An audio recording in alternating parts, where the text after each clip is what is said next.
I, 28F, and my boyfriend, 30, who we'll call Steve, have been together for 2 years and have been living together for 8 months. I was cleaning our apartment when I found a note in the back of a cabinet. For context's sake, I'll copy it below. Dear Steve's future girlfriend, I know it's you reading this because he'd never clean back here. I'm putting this here because I'm leaving him soon and want to warn you about him. 1. He will not clean. 2. He will not listen. 3. He will make everything feel like it's your fault. It's not your fault. He's just an incompetent man. I'm leaving him. I suggest you do the same. Best wishes, Natalia. Name changed. I read the note and brought it to show to him and hear his response. He immediately ripped it up and said not to listen to it, that she was crazy and untrustworthy. I told him that the fact that he hasn't found it in the 5 years since they broke up is a red flag to me because it does mean he's never cleaned back there and that he has been cleaning less and less since I moved in. He told me that it wasn't a problem before the note. This is just his ex continuing to manipulate and ruin his life and I was letting it work. We continued to argue along the same lines and I eventually left to spend the night at a friend's place. Steve has been a great boyfriend so far. He gets along with my family. He has given me gifts and flowers and always tells me how much he loves me. He's not wrong that the cleaning hasn't really been brought up before. The note made me realize it had been less and less and that we needed to have a full conversation. He texted me afterwards saying he's sorry that I felt like I had to leave but that it's an asshole move for me to take a note over our 2-year relationship and to leave him and our pets alone. I don't know what to do or what to believe right now. I'm contemplating trying to find and reach out to Natalia. Her name in real life is pretty unique so I think I could find her. Steve thinks I should come back home and let it go, that his past should affect our future. I feel like I could be the asshole because everything Steve has said about Natalia does make it sound like she was manipulative and petty throughout their relationship, but I don't know what to trust. Edit. I realized I didn't clarify enough about the points, especially the cleaning. Thought I'd add it here. When we moved in together 8 months ago, the cleaning was 50-50. Since then, he's been doing things less and less and I'd say it's at like 70-30, maybe 60-40 if he listens to me right away. It depends on the week. I have to remind him to do things like bring his plates to the sink or take out the trash and I didn't have to before.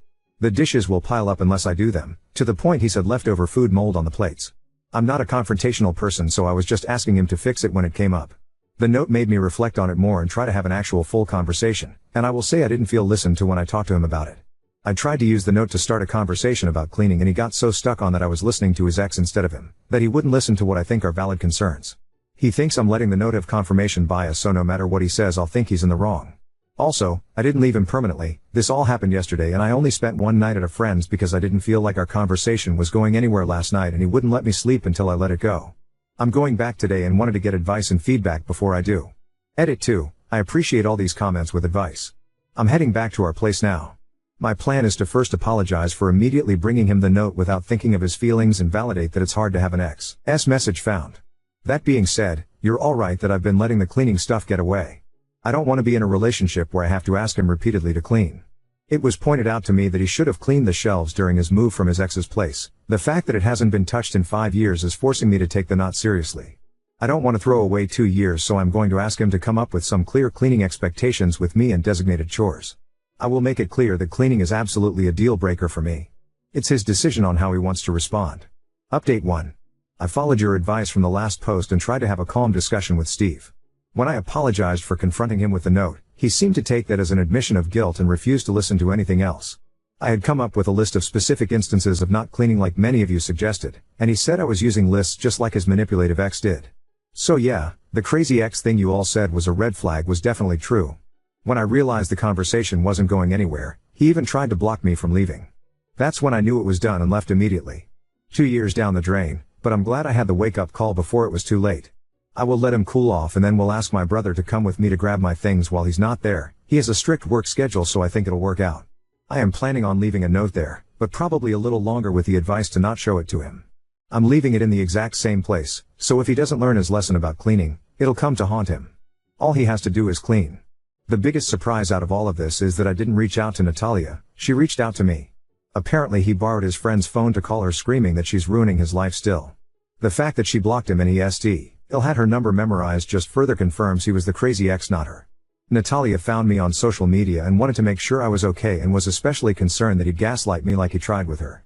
I thanked her for leaving me the note and saving me time. We scheduled coffee for Thursday afternoon. I wanted to thank you all again for the advice, especially the person who posted the Love is Respect website. I took the healthy relationship quiz after our conversation and it wasn't great. You called out how he was weaning me into an unhealthy relationship so well. For now, my friend said I can stay until I find a new place. I have emergency savings and a decent job, so I'm in a privileged place when it comes to this messy breakup. Update 2. I like to do things right away. It was definitely a mistake to bring him the note right away, but doing the things I did this morning right away was not a mistake as it allowed me to save my pets. First, I want to respond to the comments saying I broke up a 2-year relationship over a note and chores. No, I broke up a 2-year relationship because when I tried to come up with solutions to an unequal situation, his response was to yell and try to convince me there was no problem except me. The final straw was when he physically blocked me from leaving the house after he was screaming at me. That is not okay, and no one should stay with a man who responds to conflict like that. The actual update: I wound up texting the post to Natalia last night and she thought it was great. She, like some of you, asked me about the pets. For context, one of the things Steve and I connected on was our love for little creatures. It's why I thought he was such a great guy, because if he could take such intricate care of his lizard, he could do the same with me. I was very wrong. He has one lizard he bought before me, and then we bought 2 frogs together. I have a snake I brought with me when I moved in. I was planning on waiting until he cooled down to go grab my things and the frogs and snake, thinking he would never hurt them, but Natalia changed my mind. She said he could get destructive when he's mad and was concerned about the safety of my little guys. I immediately knew I couldn't wait until later this week and reached out for a meeting with the landlord for early this morning. I wound up FaceTiming with Natalia last night and we had a long discussion. Natalia is a lawyer and told me that in our state, landlords are required to let me get out of the lease I signed in cases of domestic violence. She also told me that his yelling, gaslighting, and refusing to let me leave are all types of abuse. It's definitely hard for me to sit with that, but the love is respect relationship quiz helped me also realize that a bit more last night.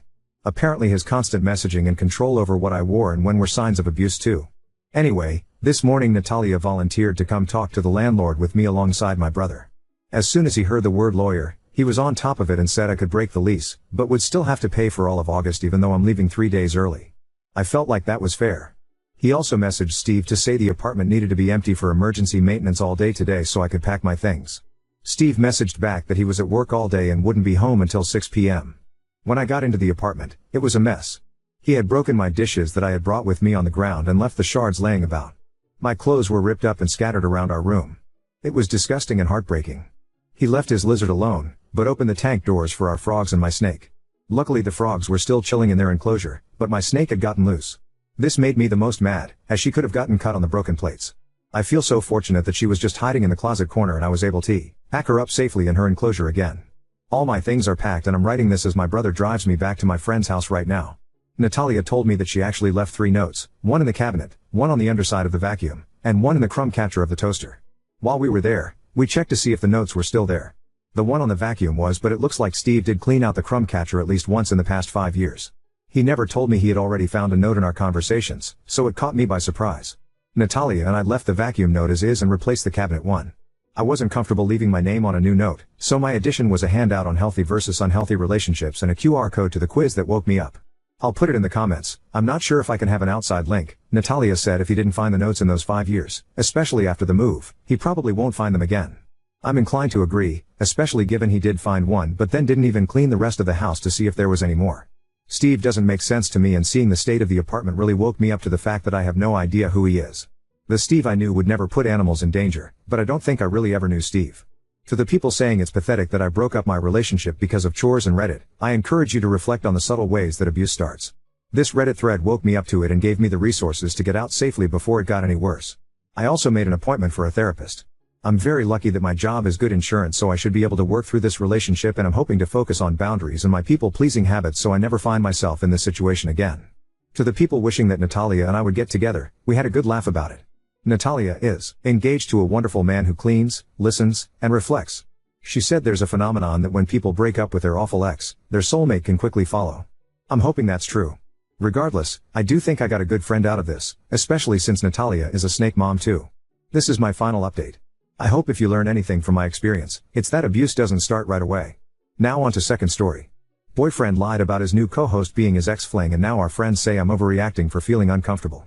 My boyfriend, let's call him Isaac, has his own podcast. It's finally starting to blow up a little.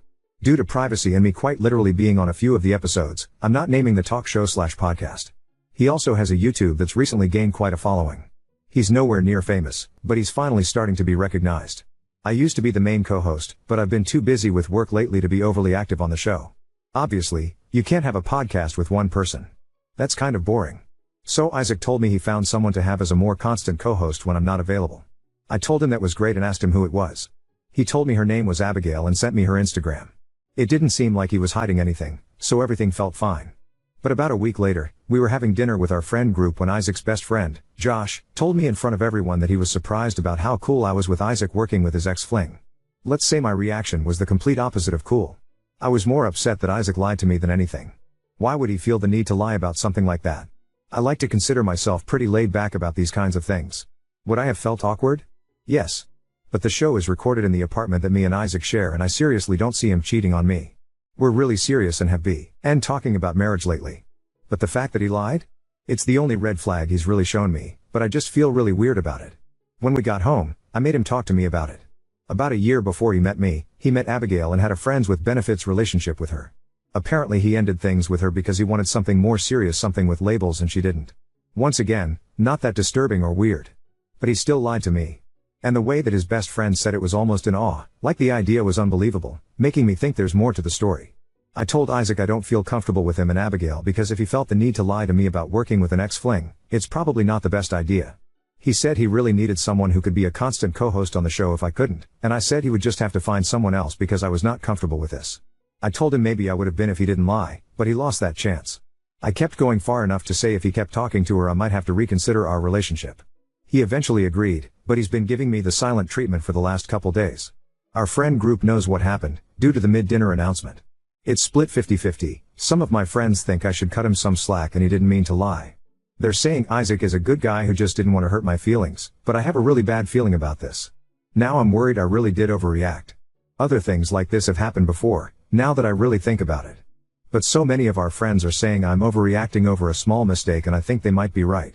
Now that I think about it, small things like this have happened in the past. But the thing is, I love Isaac. I'm willing to keep trying for him.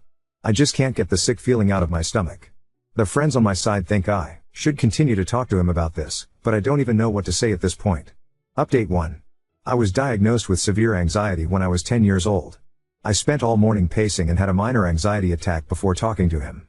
Normally things like this make me burst into tears, no matter how major or minor. But I'm proud to say I held my ground. He brought me coffee this morning, something he almost always does. He's been talking to me more now, but there's still this weird distance between us. He brought me coffee, kissed my forehead, and we ate breakfast together. He told me about work and everything felt so perfect, but I knew deep down it wasn't. That this nagging feeling would never go away if I didn't talk about Abigail. So in the most uncouth way possible, I blurted out, "We need to talk." Isaac tensed and finally nodded, surprising me by saying, "We do."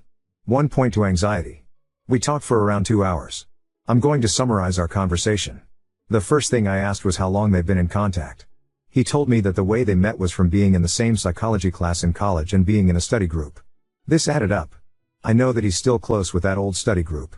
Some of the guys in that group are his best friends. Josh being one of them. He told me they've stayed in contact through that group chat, but haven't talked one-on-one until recently. The second thing I asked was why the hell didn't he tell me? I teared up a little asking him and he immediately started profusely apologizing. I told him that it hurt to hear it from Josh and not him. He said, and I quote, "I didn't think it was a big deal. I know it's stupid, but I just didn't think about it." He told me that they aren't the best of friends and she just seemed like a good replacement for me until I could be more active again. I asked why he wanted her and why she was the first thought and he explained how he wanted to do more topics revolving around college life/classes and study tactics, and she would be a good person to do that with since she was a part of his life during that stage. He told me that he loves me and he never meant to hurt me. He admitted that he knew it might make me uncomfortable, so he chose not to tell me because he knows how much I tend to spiral due to my anxiety. I got frustrated and told him that wasn't his choice to make. He agreed with me and told me he was sorry and he won't do it again. He added that Abigail will never have to come on the podcast, and he never wants to purposefully make me uncomfortable. I agreed, saying I didn't want her on the podcast. Then the tables turned a little. I thought this was going so great, we were in agreement and everything seemed fine. I had a little bit of closure and he seemed content. But then he asked me something I couldn't have guessed. "There's something else. She sent me nudes." What the fuck? I felt my heart break a little and asked how he responded. He showed me the messages. They were 2 fucking days old. He responded with a single message, "I'm flattered, but I have a girlfriend." Yet he didn't block her. I demanded he cut contact with her and he argued saying it would make it awkward for his friend group. I argued that I was his fucking girlfriend and yeah, the situation was awkward. I asked him how he would react if Josh sent me nudes, and it got to him. He admitted that he'd cut him off and expect me to do the same. He nodded and agreed to block her. I watched him block and delete her contact. I still didn't feel content. He saw those messages 2 days ago and didn't tell me. That was my breaking point. I basically said, maybe honesty isn't as important to you as it is to me, but if one of your friends sent me nudes I would tell you within minutes. I kept going and started crying, and he did too.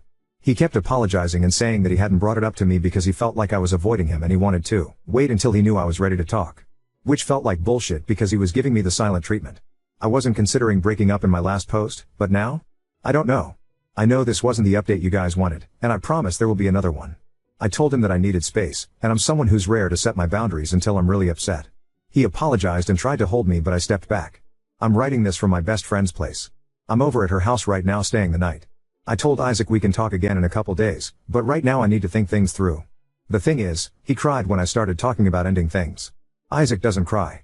The only time I've ever seen him cry in our entire 4-year-long relationship was when his mom died. He loves me, I know he does. But I feel so lied to. Maybe I'm overreacting but right now I just feel betrayed. I'm sorry and I know this wasn't the update you all wanted. But thank you to all of you. Update 2. A lot has happened, and I'm honestly not sure where to start, but I'll start with this. We broke up. I ended up contacting Abigail. Some comments thought it might be smart so I reached out to her over Instagram and asked for her side of the story. She had no idea who I was at first.